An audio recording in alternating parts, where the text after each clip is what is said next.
নবী সাল্লাল্লাহু আলাইহি ওয়াসাল্লাম মেরাজের রাত্রিতে যখন আল্লাহ রাব্বুল আলামিনের সাথে কথা বললেন, আল্লাহ রাব্বুল আলামিন বান্দার জন্য, এই উম্মতের জন্য 50 ওয়াক্ত সালাত ফরজ করে দিলেন। নবী সাল্লাল্লাহু আলাইহি ওয়াসাল্লাম 50 ওয়াক্ত সালাত নিয়ে দুনিয়ায় চলে আসতেছেন।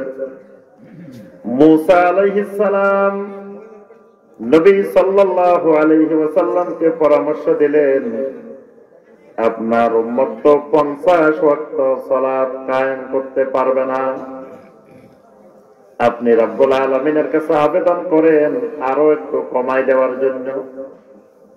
নবী সাল্লাল্লাহু আলাইহি ওয়াসাল্লাম বারবার যাওয়ার পরে আল্লাহ রব্বুল আলামিন কমাইতে কমাইতে 5 ওয়াক্তে নিয়ে আসলেন। মুসা আলাইহিস সালাম বললেন, আবারও যান, রবের কাছে যাই আবারও বলেন। আল্লাহ রাসূল সাল্লাল্লাহু আলাইহি ওয়াসাল্লাম বললেন, ইস্তাহইয়াইতু মির রাব্বি, আমি তো আমার রবের কাছে যাইতে লজ্জা বোধ করতেছি, আমি আমার রবের কাছে আরেকবার যাইতে আমার কাছে খুব লজ্জা লাগতেছে। অর্থাৎ আমি এভাবে বারবার যাইতে যাইতে যাইতে যাইতে আর আমার পক্ষে যাওয়া সম্ভব না।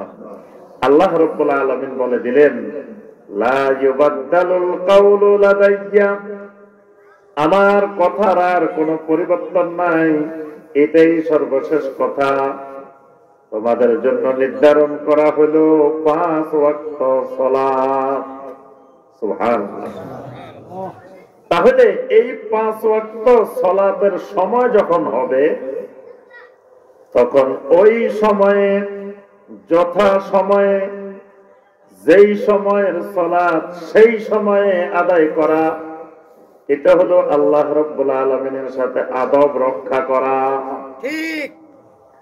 কিন্তু দেখা গেল ফজর গেল, যোহর গেল, আসর গেল, মাগরিব গেল, এশা গেল, আল্লাহ রাব্বুল আলামিন বান্দার উপরে সালাত ফরজ করেছেন। দৈনিক 34টা সিজদা আল্লাহ রাব্বুল আলামিন একজন বান্দার উপরে, একজন বান্দির উপরে ফরজ করে দিলেন।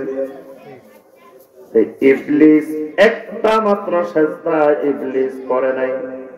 আল্লাহ রাব্বুল আলামিন বলছেন, উসজুদু লিআদম।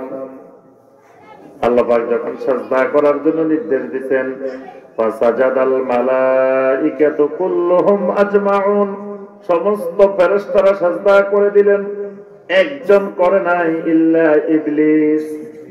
আবা ওয়াস্তাকবারা ওয়া কানা মিনাল কাফিরিন। একটা সিজদার নির্দেশ অমান্য করার কারণে ইবলিস হয়ে গেল ইবলিস, ইবলিস হয়ে গেল কাফিরিন। তাহলে একজন বান্দার উপরে, বান্দির উপরে দৈনিক 34টা সিজদা ফরজ করা হইল। একটার কারণে যদি ইবলিসের এই পরিণতি হয়, তো 34টা সিজদা যারা প্রতিদিন লঙ্ঘন করে তাদের পরিস্থিতি কি ভয়াবহ। একটু চিন্তা করলে বোঝা যায় যে একটা সিজদার কারণে ইবলিসের যদি এই অবস্থা হয়, তাহলে যারা ডেইলি 34টা সিজদা অমান্য করতেছে, তাহলে তাদের সাথে রবের অবস্থাটা কেমন হবে?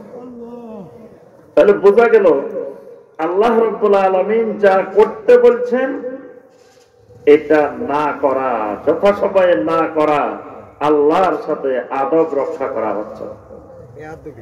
আল্লাহ রাব্বুল আলামিন যা হারাম করছেন, নিষেধ করেছেন, ওই নিষেধ করা জিনিস করতে থাকা, যেটা খাইতে মানা করছেন সেটা খাওয়া। সুদ খাইতে আল্লাহ পাক কি করছেন? নিষেধ করছেন। এখন কোন ব্যক্তি যদি সুদ খায়, এই লোকটা আল্লাহর সাথে আদব রক্ষা করতেছে। যদি কেউ ঘুষ খায়, আল্লাহর সাথে আদব রক্ষা করে নাই। আল্লাহ রাব্বুল আলামিন যা খাইতে নিষেধ করেছেন, যা করতে নিষেধ করেছেন, এটা করা হলো আল্লাহ রাব্বুল আলামিনের সাথে বেয়াদবি। আল্লাহর নির্দেশ অমান্য করাটাই হলো কি? বেয়াদবি। এই কারণে আল্লাহ রাব্বুল আলামিন সূরা আল আহজাবের 36 নম্বর আয়াতে কারিমায় ঘোষণা দেন, ওয়া মা কানা লিমুমিনিন ওয়ালা মুমিনাতিন ইযা কাদাল্লাহু ওয়া রাসূলুহু আমরান আন ইয়াকুনা লাহুমুল খিয়ারাতু মিন আমরিহিম। আল্লাহ রাব্বুল আলামিন বলেন, কোন মুমিন পুরুষ কোন মুমিন নারীর এই এখতিয়ার নাই। আল্লাহ রাব্বুল আলামিন এবং তার রাসূল যদি কোনো ফয়সালা দিয়ে দেন, কোন সিদ্ধান্ত দিয়ে দেন, সেটা মানবে কি মানবে না, সেটা গ্রহণ করবে কি করবে না, এই এখতিয়ার আল্লাহ রাব্বুল আলামিন আল্লাহর কোন মুমিন বান্দাকেও দেন নাই, বান্দিকেও দেন নাই।